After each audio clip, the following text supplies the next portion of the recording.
My name is Linda G, and I'll be doing a presentation on the 4 tendencies.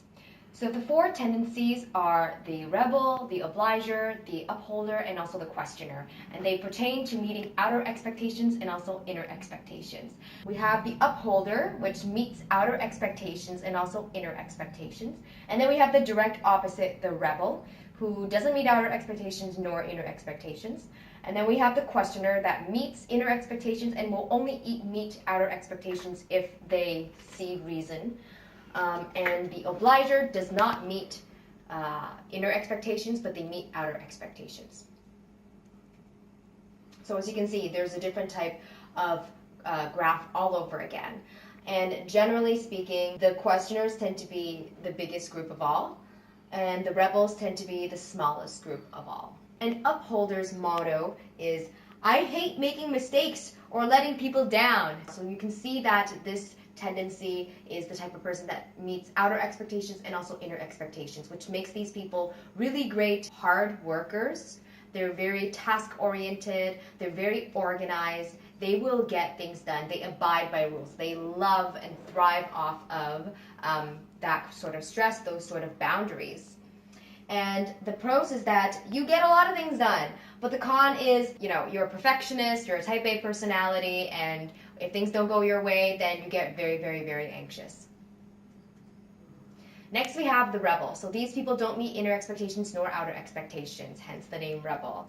Their motto is, if somebody tells me I can't do something, then I think I'll show you and I'll do it. So the pros is that they are very free-spirited, they're spontaneous, they're a lot of fun. The con is that they don't like abiding by a lot of rules. And in this society, it's totally necessary to follow social contracts like, listen while other people are speaking. They don't like making New Year resolutions because that's sort of like a rule to themselves, right? However, they do like a good challenge. So you could phrase it in the way if you were friends with a rebel and say, I bet you can't lose 10 pounds this month.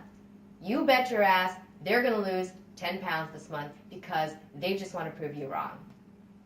Next, we have the questioner. So questioners will meet inner expectations and will only meet outer expectations if it makes sense to them. They're very, very good critical thinkers, right?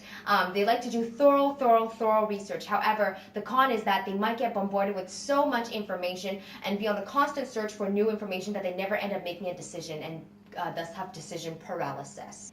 Obliger. So the obligers are people who don't meet inner expectations, but they meet outer expectations. Their motto is, promises to other people can't be broken, but promises to myself can be broken. So these type of people who make New Year resolutions always have to have some sort of outer accountability. So the con is that they do let themselves off the hook very often. The pro is that they're very loyal to the people around them. Why should we care about all of this? So it makes great sense to learn about this so that you're better able to communicate with your friends, with your bosses, with your co-workers, with teachers, with your spouses, things like that. Understand other people and also make things work for yourself in terms of habits. So for example, that New Year resolutions, obligers, for example, they need to tell somebody. Rebels, they need a challenge.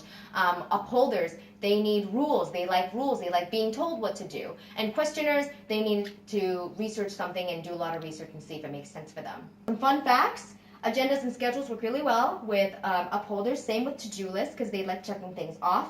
Social events work really well with obligers because they like having that social interaction.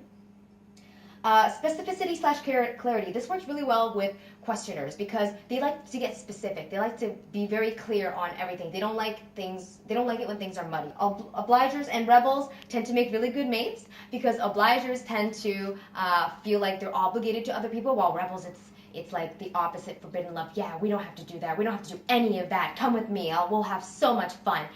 And now the rebels also are very tied to their identity and uniqueness. So by saying to a rebel, I am a blank, they want to fulfill that role. They like fulfilling that role. Obligers also tend to make really good managers because they're accountable to their employees. So they're very loyal, they're very trustworthy. So if you ever want to take the quiz, here is the link below, and just remember that no matter what you get, there is no best tendency because it all depends on how you're able to make it work for yourself in your lifestyle. And that brings me to the end of my presentation. Have fun and take the quiz, and thank you so much for listening.